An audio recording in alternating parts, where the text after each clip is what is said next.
अच्छा, मैंने तुम्हें अपने फ़ोन के स्पेक्स के बारे में नहीं बताया ना। तो ये है गैलेक्सी, सैमसंग गैलेक्सी M35 और इसमें है 8 GB रैम और 128 GB ऑफ स्टोरेज और एक्सीनोस का प्रोसेसर जो कि सैमसंग का ही प्रोसेसर है। By the way, do you guys know what is RAM, ROM and processor? I mean, I am guessing कि मेरी जो ऑडियंस है, जो मुझे देख रही है फिर देखेगी, are going to be kids only, है ना। तो उन्हें शायद पता नहीं होगा कि रैम या फिर रोम या प्रोसेसर एक्चुअली में होते क्या है। भाई स्टंट तो सही मारिए कार, है ना। अच्छा, मैं कहा था कि रैम क्या होती है। तो रैम की फुल फॉर्म होती है रैंडम एक्सेस मेमोरी, है ना। जो आप सुनते हो ना कि फ़ोन में 3 GB रैम है, 4 GB रैम है, अब तो 8 GB रैम आने लगी है। तो रैम का मतलब क्या है?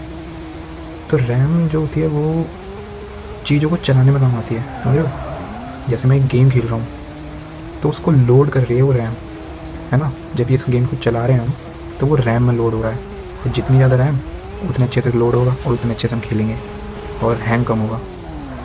तो तुम्हारी भाषा में अगर मैं समझाऊँ तो रैम वो एक छोटी सी स्टोरेज है जहाँ पे जब भी आप कुछ चीज़ चलाते हो, चाहे वो मूवी हो गई या फिर गेम हो गया कोई, या फिर कोई भी एप्लीकेशन, तो वो पहले कहाँ लोड होती है?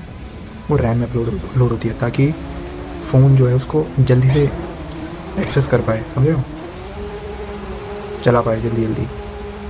फिर आ जाती है तुम्हारी रोम। तुमने देखा होगा कि तुम्हारी स्टोरेज में जो तुम्हें स्टोरेज मिलती है 128 GB, उसमें से कुछ स्टोरेज पहले से ही भरी हुई होती है, तो उस सेक्शन को हम बोलते हैं रोम। और बाकी की जो स्टोरेज बची होती है उसमें तुम अपने गेम्स डाउनलोड करके रखते हो, फ़ोटोज़ वीडियोज़ वगैरह डाउनलोड करके रखते हो, है ना।